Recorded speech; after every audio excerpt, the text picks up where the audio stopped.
3. Gloria a Dios. Bendito sea el nombre del Señor. Dios bendiga a mis hermanos y a los que están con nosotros aquí en la oportunidad que tenemos del estudio bíblico de los miércoles.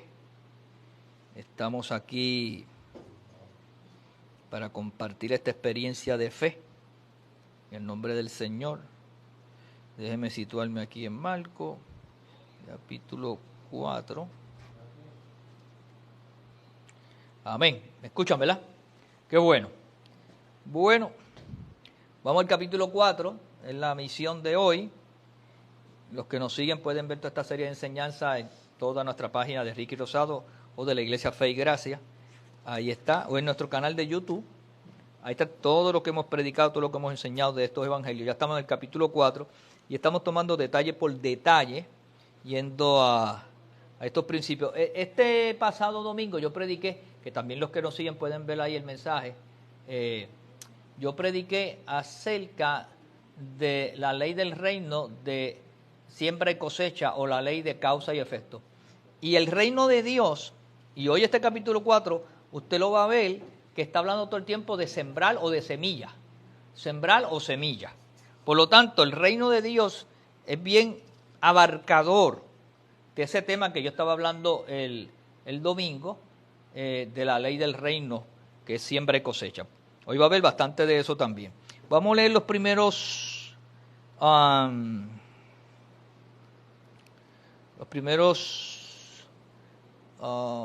9 versos.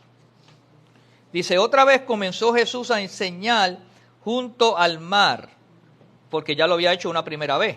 De hecho, terminando el capítulo 3, tenemos experiencia bíblica, narrativa, ¿verdad?, de que estaba junto al mar y se subió en la barca. Pues esta vez volvió a enseñar junto al mar, en otra ocasión, ¿verdad?, pero repetida vez. Y se reunió alrededor de él mucha gente. Ya el ministerio de Jesús en esta etapa estaba bien fuerte, tanto que entrando en una barca se sentó en ella en el mar. Ahorita hablaremos detalles sobre eso. Y toda la gente estaba en tierra junto al mar. Y les enseñaba por parábolas. Les enseñaba, capítulo 4 de Marcos. Sí, Evangelio de Marcos. Y les enseñaba por parábolas muchas cosas. Y les decía en su doctrina. Una doctrina es una enseñanza estructurada que tiene muchos elementos en cuanto a lo que se pretende usar. ¿Ven? Para nosotros a nivel de leyes, pues una doctrina es la Constitución. La Constitución viene a ser una doctrina fundamental y de ahí emana todas las leyes. Y dice: oíd, he aquí el sembrador salió a sembrar. ¿Ves lo que? El domingo estuve enfatizando sobre eso, y es bueno que usted como creyente sepa que usted es un sembrador o una sembradora. Y yo dije 3 cosas que se sembraban, hay muchas más, pero 3 fundamentales. Usted siembra tiempo, usted siembra talento, que es conocimiento, y usted siembra de sus recursos, tesoros, de sus finanzas. Usted siembra, usted es un sembrador. Usted tiene que verse en la vida cristiana como un sembrador. Yo puedo sembrar amor, puedo sembrar justicia, puedo sembrar, ¿ves? Y todo eso va también en una de las maneras como sembrador. Oíd, y aquí el sembrador salió a sembrar, y al sembrar aconteció que una parte cayó junto al camino. En esta enseñanza, en esta parábola, tiene 4 terrenos y 4 semillas que lamentablemente 3 no evolucionan en el propósito esperado, solamente una, un 25%, es la que da fruto. Y dice: dice, aconteció que una parte cayó junto al camino, y vinieron las aves del cielo y las comieron. O sea que un 25% eso se pierde de forma casi inmediata. Luego dice que otra parte cayó en pedregales, donde no tenía mucha tierra, y brotó pronto. Y la tierra es fundamental para que eche raíces. Brotó pronto porque no tenía profundidad de tierra. O sea que a veces cuando tú ves que algo brota rápido, no necesariamente te puedes alegrar, porque en vez de echar raíces hacia abajo, que se toma un tiempo en que brote, es que lo que iba a ser de corta duración. Entonces, y otra parte cayó en pedregales, donde no tenía mucha tierra, y brotó pronto, ya se lo dije, porque no tenía profundidad en tierra, pero salido el sol se quemó, porque no tenía raíz, y se secó. Las raíces son importantes. Otra parte cayó entre espinos, y los espinos crecieron y la ahogaron, y no dio fruto. Pero otra parte cayó en buena tierra, bendito Dios, y dio fruto, pues brotó y creció, y produjo a 30, a 60 y a 100 por uno. Fíjate que te va diciendo todo lo que hizo en el proceso, ¿verdad? Y luego te dice que dio fruto en varias ocasiones, y que lo dio a 30, a 60 y al 100 por uno. Y entonces les dijo, el que tiene oído para oír, oiga. Es una frase que aparece muchas veces, donde lo que Jesús está diciendo es, oye, mira lo que estoy diciendo, esto es cierto, esto es así, esto es ley, esto es verdad, te vale que lo atesores fuertemente sobre ese asunto. Entonces, vamos a desmenuzar un poquito sobre esto. Y dice que comenzó a enseñar mucha gente junto al mar. Entre ellos estaban sus seguidores, cuya vinculación espiritual con él era más fuerte que los lazos familiares. ¿Sabe? Había gente que había hecho un clic con Jesús, una fuerza de arraigo, una fuerza de conexión. Y eso es bien importante que ocurra también en los ministerios, que ocurra en tu relación ministerial o pastoral, que tú conectes, que tú te arraigues, que tú te amarres con el ministro, el predicador, para que eso tenga un efecto positivo en tu vida, ¿verdad? Y eso fue lo que pasó con el Señor. Quizás para escapar de la presión de la muchedumbre, que a menudo era una amenaza personal, Jesús entró en una barca que la usó como un púlpito flotante. Se sentó en ella y con anfiteatro natural que tenía, ¿verdad? Por la ondulada del mar y la orilla, en la forma que la gente se sentó, toda la gente estaba en tierra junto al mar y podían escucharle y tal, él en el centro focal. El que Jesús predicara sentado es una evidencia del poder de sus palabras. En aquellos entonces, la gente que era un maestro solía sentarse y quedaba en una posición más elevada que los alumnos se sentaban para escucharlo. O sea que era un rabí. El prestigio del rabí era cuando se sentaba. Esto ha evolucionado tanto hoy que a veces nuestros predicadores pues brincan, saltan y parecen gimnastas a veces en todo lo que hacen y dan 20 boriquetas y cosas. Son tiempos diferentes, posiblemente la pedagogía ha cambiado, la homilética ha tomado otro giro, pero la realidad es que la gente en esos entonces era bien visto cuando se sentaba, era que iba a pronunciar. Sus palabras eran más convincentes y de mayor autoridad y relevancia que el dominio escénico. No es malo tener dominio escénico, pero la realidad es que lo que tiene que cambiar y transformar es lo que tú digas, lo que tú enseñes, es donde debe estar. Ahora, porque una cosa sería emoción, que no son malas, pero hay lugares que hay más emoción que revelación. Y debe ser lo contrario, debe haber más revelación que emoción. La verdad vivida, más que la presentación dramática, captaba la atención de la gente. Jesús tomaba la atención porque la palabra que él decía rompía, tenía una carga espiritual. Yo conozco predicadores que no tienen, que yo diría, esta persona no es algo que llame la atención, pero la unción que está y la palabra que comparte es revelación. Tú debes buscar siempre eso.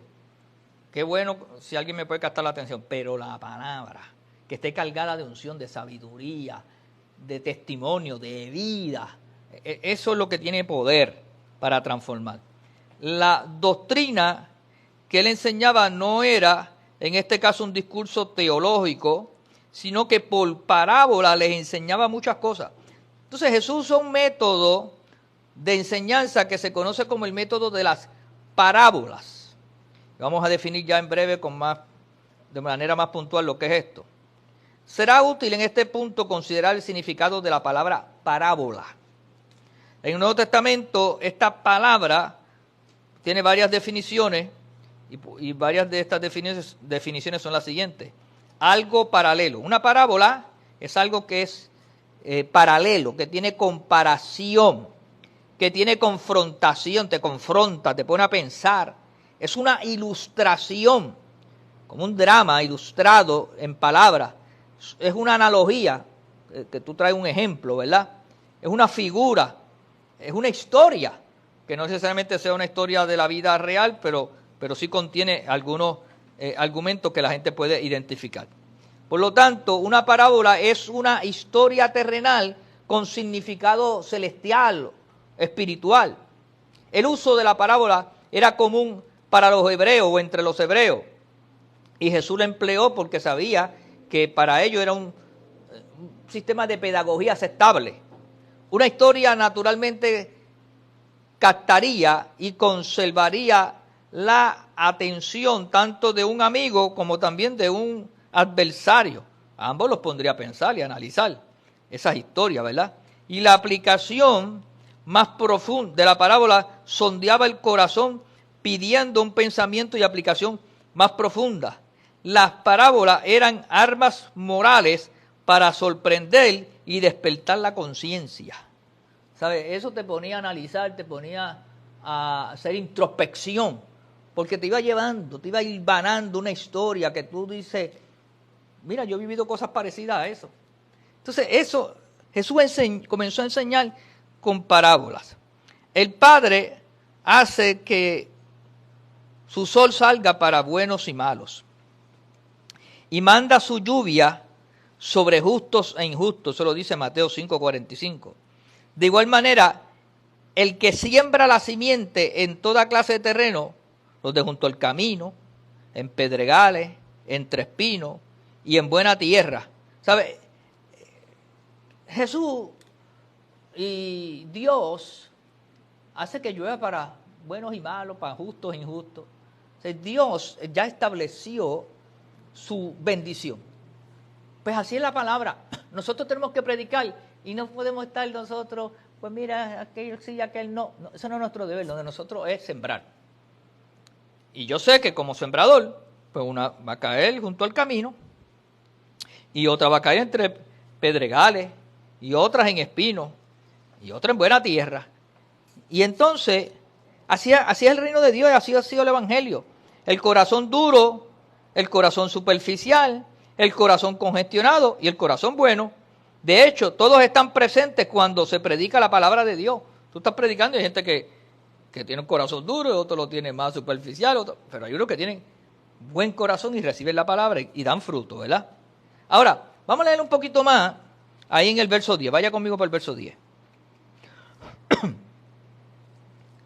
Dice, cuando estuvo solo, los que estaban cerca de él, con los 12, le preguntaron sobre la parábola. O sea, que se quedaron con sus dudas. Y les dijo, miren lo que el Señor les dijo, a vosotros os es dado saber el misterio del reino de Dios. Mas a los que están afuera, o los que están fuera, por parábola, todas las cosas. ¿Quiénes son los que están fuera? Los que vinieron a mofarse o los que vinieron a perseguirlo. Porque había gente de los herodianos también que lo que querían pasar el rato y fastidiar la paciencia. Y estaban los fariseos, los líderes, los escribas, los bien líderes religiosos, los maestros de la ley, que lo que querían hacer un expediente para procesarlo judicialmente, conforme a las leyes religiosas y las leyes de Roma. Entonces dice, a esa gente le voy a predicar por parábola, pero no se las voy a explicar. Ellos, y más adelante él lo explica aquí, mire, y le dijo, a vosotros os he dado saber el misterio del reino. El misterio del reino son los secretos de Dios. Verso 12, para que viendo, vean y no perciban. Mire eso. Y déjame hacer un paréntesis aquí. Usted puede ver algo, pero no percibir nada. Y puede ver algo y percibir algo. Ejemplo, acaban de tener ustedes hace unos minutos atrás. Todo el mundo ha visto ese cuadro. Pero hay personas aquí que perciben otra cosa. Yo no voy a hacer más comentarios. Pero es un buen ejemplo, ¿verdad? ¿Cuánto tiempo Anthony viendo el cuadro? Y vino otra persona ahí y vio elefantes, y vio ovejas, y vio un sol, y pejitos y caballos. Yo sigo viendo una rosa. ¿Ven? Porque hay unos que ven y no perciben, y otros ven y perciben. Pues eso es lo que está el Señor explicando aquí. ¿Ves? Para que vean y no perciban, y oyendo, oigan y no entiendan. Porque hay gente que oye y hay otros que escuchan. Hay una diferencia entre oír. Oír, pues tú oyes ruido y no le prestas atención. El que escucha, analiza y busca entender. Pero hay gente que ni oyendo entienden. Para que no se conviertan y les sean perdonados los pecados. Y usted dirá, pero si no, Cristo no vino a eso. Pero no se trataba de Cristo. Se trataba de los oyentes que no entendían. Se trataba de los que no percibían. Porque cuando tú tienes la mente hecha, cuando tú tienes ya un prejuicio, y más un prejuicio religioso, y estos judíos que lo que querían eran los líderes matar a Cristo. Pues mire, esa gente no le importaba, tú le podías dar todas las evidencias, y no querían escuchar, y no querían percibir, y no querían ser salvos. Pues, si tú te cierras, el Señor está llamando a la puerta y está tocando. Si alguno oyere su voz y abre la puerta, él entrará y cenará con él, pero el que no quiera abrirla, el Señor no lo va a forzar. Y eso es lo que Jesús está diciendo aquí, esa es la enseñanza que está aquí. Y les dijo, ¿no sabéis esta parábola? ¿Cómo pues entenderéis todas las parábolas? O sea que es esencial conocer esta parábola de que somos sembradores del reino y que en el reino yo estoy sembrando y que si no siembro no hay cosecha. Y esa es la ley de vida, por eso es que esta parábola es tan importante. ¿Cómo pues entenderéis todas las parábolas si esta no la entiende? El sembrador es el que siembra la palabra. El sembrador es el que siembra la palabra. ¿Ves? Tú y yo estamos sembrando, y sembramos palabras, y sembramos acciones, y sembramos diferentes, ¿verdad? Diferentes cosas, ¿verdad? Y hay gente que siembra para la carne, y hay gente que siembra para el espíritu. También lo explicamos el domingo, ¿verdad?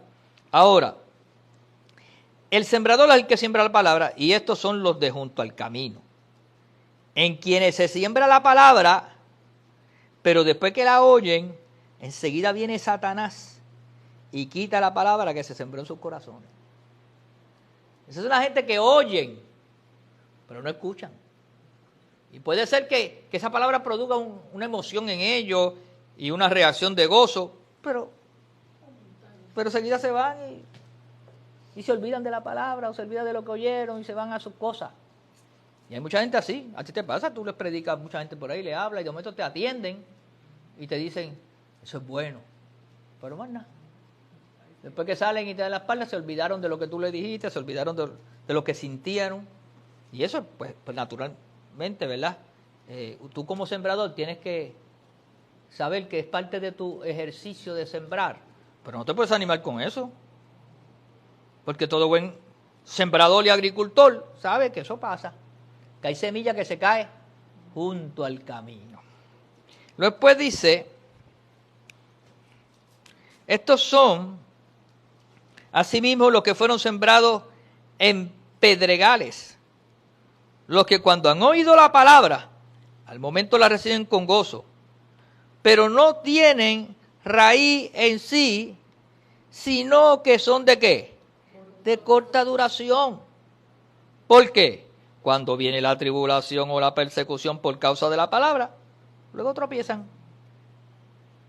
Y son gente que reciben la palabra, que hay gozo en ellos, que te demuestran que atesoraron y comienzan un proceso de regeneración. Y tú los ves que comienzan posiblemente a venir un par de servicios con relación a nuestros tiempos, ¿verdad?, modernos ahora, y te llaman y tienen algún grado de interés. Pero ¿qué pasa con ellos? Que cuando viene el problema o una dificultad, cualquier cosita, a huir crispín. Se refugian en la bebida, se refugian en qué sé yo qué y caen de nuevo de esa gracia. Entonces después te habla, y estos son los que fueron sembrados entre espinos, los que oyen la palabra. Fíjate que todos oyen, porque la fe viene ¿por qué? Por el oír, tienen que oír. ¿Y qué pasa? Oyen la palabra, pero los afanes de este siglo y el engaño de la riqueza. Mira, hay tres cosas fundamentales que ya esa gente comienzan a congregarse, comienzan a estar en parte, comienzan a disfrutar. Y tú los ves que la palabra va produciendo cambios en ellos. Pero cuando hay tres cosas que los afectan, los afanes de este siglo. Están metidos en cuanta cosa hay. El trabajo los ahoga, el negocio les roba el tiempo. La misma familia a veces le dedican tanto y tanto y tanto tiempo que la familia los consume. ¿No has visto esa gente que tienen que llevarle el nene a la nena a bailar ballet, al nene al soccer, a la clase de natación, al marido a recortarlo, al pejo a embetunarlo, y no tienen vida? Entonces cuando a la iglesia, ay, que estoy explotado, no sé si pueda. Y entonces, esos son los afanes. Pero después te dice algo más. El engaño de la riqueza. Entonces, el consumismo, el materialismo, el querer tener y tener y tener, les consume tanto que una vez tengo esto, pues hay que disfrutarlo. Ahora que tengo aquello, entonces, oye, todo tiene un orden, todo tiene una forma y una manera. Pero si eso te consume, pues el afán de la riqueza y las codicias de otras cosas.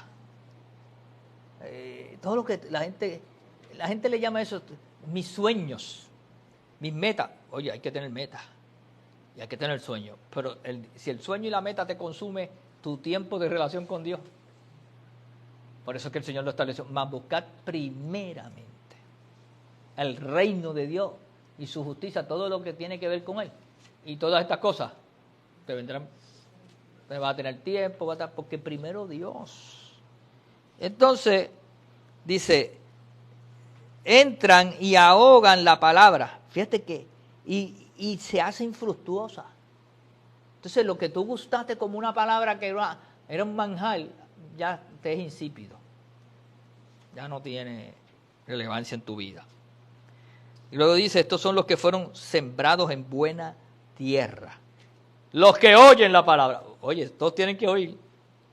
Y la reciben. Oh, man. Ahora tú deja que esa palabra penetre en ti y la comienzas a gustar, a entender, a saber qué es lo que tú necesitas para mantener una vida de satisfacción y gozo. Y dan fruto a 30, a 60 y al 100 por uno. Oye, y eso es bueno que tú lo sepas, porque hay gente que da fruto a 30. Y en la curva de Dios eso es aceptable.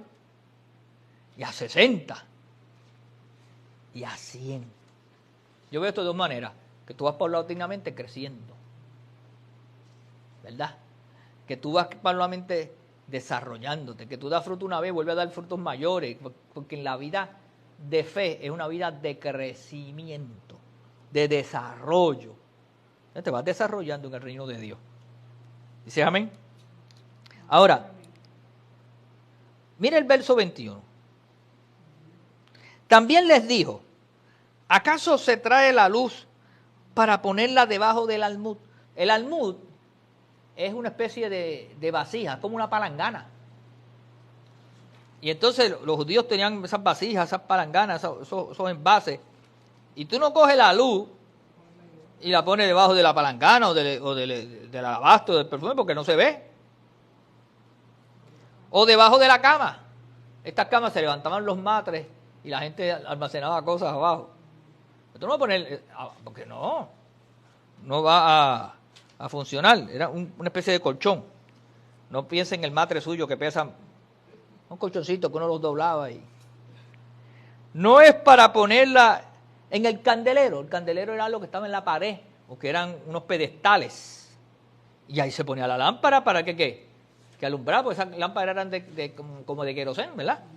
Y ahí se ponían en lo alto, para que alumbre. Porque no hay nada oculto que no sea de ser manifestado, ni escondido que no haya de salir a la luz. ¿Ve? El Señor mismo habló claramente eso. Cuando la luz alumbra, lo que está oculto ya no está oculto porque se ve. Sale a la luz. Pues la palabra de Dios cuando llega alumbra. Y tú quedas desnudo. Ahora quedas alumbrado por esa palabra y todo lo oculto que había en ti y toda la cosa, eso es quitado porque es la luz. También se usa este verso para decir que lo que está en lo oculto, porque hay otros versos que lo amarran, también más o menos saldrá a la luz tarde o temprano, ¿verdad? La verdad va a alumbrar, la verdad va a salir a la luz. Entonces luego te dice, si alguno tiene oídos para oír, oiga, esa palabra se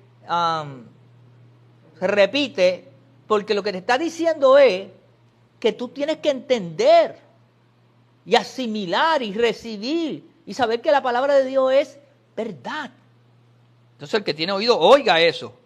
Les dijo también, mirad lo que oís, porque con la medida con que medís, os será medido y aún se añadirá a vosotros lo que oís. Y aquí hay dos grandes principios espirituales. Lo que tú oyes se te añade. Lo que tú escuchas y tú asimilas se te añade. Debes tener cuidado qué es lo que estás oyendo. Si tú estás oyendo cosas negativas o que te están diciendo cosas negativas y tú lo aceptas y tú lo permites, eso se te añade. Hay círculos que hay que evitar, hermano. Hay círculos que uno tiene que reducirlos y cortarlos porque te hacen más daño que bien. Tú tienes que oír lo que te añade positivamente. Tú tienes que oír lo que te añade verdad de Dios, lo que te añade revelación. Porque si no, eso se va a meter en tu sistema y te va a envenenar. Y esas cosas te enferman emocional y espiritualmente. Y va a tener repercusiones físicas porque estás oyendo eso y eso se te establece en ti, se arraiga en ti como una semilla negativa. Tienes que tomar la autoridad y reprenderlo. Entonces, ten cuidado lo que estás oyendo, ten cuidado a quién estás oyendo, porque eso se te añade. Jesús lo está estableciendo aquí. Luego dice, con la medida con que medís, os serás medido. Esta gente que eran agricultores, que eran comerciantes, sabían lo que estaba Jesús hablando de la medida. Todo se hacía por medidas. El saco, la yarda, ellos estaban midiendo. Entonces, en el negocio, en el intercambio, usaban medidas. Nosotros ahora todos lo manejamos con dólares y centavos. Por pesos y medidas también. ¿Cuánto pesa esto? Pues se paga tanto, ¿verdad? Por ciento, por intereses. Todo eso está en nuestro sistema comercial o de intercambio, ¿verdad? En la manera que nosotros manejamos. Pero ellos manejaban con medidas. Y entonces, lo que tú midas, en la manera que tú midas te volverán a medir. Si tú venías y le hacías trampa en el negocio al que le estabas vendiendo y le cobrabas de más, te cogían y más tarde te iban a hacer lo mismo. Entonces Jesús está enseñando una serie de principios importantes en la vida de una moral cristiana, de una moral de sembrador. Y luego continúa diciendo, aún se añadirá a vosotros lo que oís, porque el que tiene, se le dará. Y Jesús dijo eso en varias ocasiones. Y luego dice, y el que no tiene, aún lo que tiene, se le quitará. Cuando tú operas en deshonra, en falta de honestidad o de honradez, eso tarde o temprano se te va a añadir. Y lo que tienes se le te quitará. Cuando el pobre en su pobreza opera de manera negligente, descuidada y tramposa, porque no podemos descartarlo, la pobreza lo va a perseguir, se le va a añadir. El que no da aún de su pobreza, lo que tiene se le será quitado. Y a veces nosotros nos molestamos con el rico o con el dadivoso y generoso. Es que el dadivoso y generoso conoce esa ley y sabe lo que es dar y sabe lo que es negociar y prestar y bendecir. ¿Y cuántas personas, inclusive que no son tan creyentes como nosotros a nivel de un encuentro con Jesucristo, conocen estas leyes y tú los ves que ellos hacen obras de caridad, porque ellos saben que se le añade. Ellos conocen el principio, y a veces a nosotros los cristianos nos da más trabajo en ser generosos y dadivosos y sembradores, que conocemos la palabra del Señor y lo que eso el Señor le ha enseñado sobre eso, y entonces preferimos a veces operar con una mentalidad de escasez, de miseria, de pobreza. ¿Y qué pasa? Eso se te añade, lamentablemente. Luego dice el verso 26. Vamos a ver hasta dónde llegamos hoy aquí.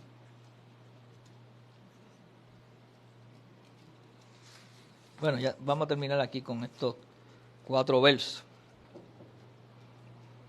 Y dice, decía además, así es el reino de Dios, como cuando un hombre echa semilla en la tierra. ¿Qué vuelve a hablar? De sembrar. Hermano, y mire, coincidió este capítulo hoy con lo que prediqué el domingo y con la segunda parte que volvemos. El reino de Dios es semilla. Es semilla. Decía además, si es el reino de Dios, como cuando un hombre echa semilla en la tierra y duerme y se levanta de noche y de día y la semilla brota y crece sin que sepa qué. ¿Cómo? Honestamente tú no conoces, y mucho menos en esos tiempos, ¿verdad? Porque no había una ciencia de botánica, no había unos estudios científicos que pudieran evidenciar cómo era el proceso de la semilla.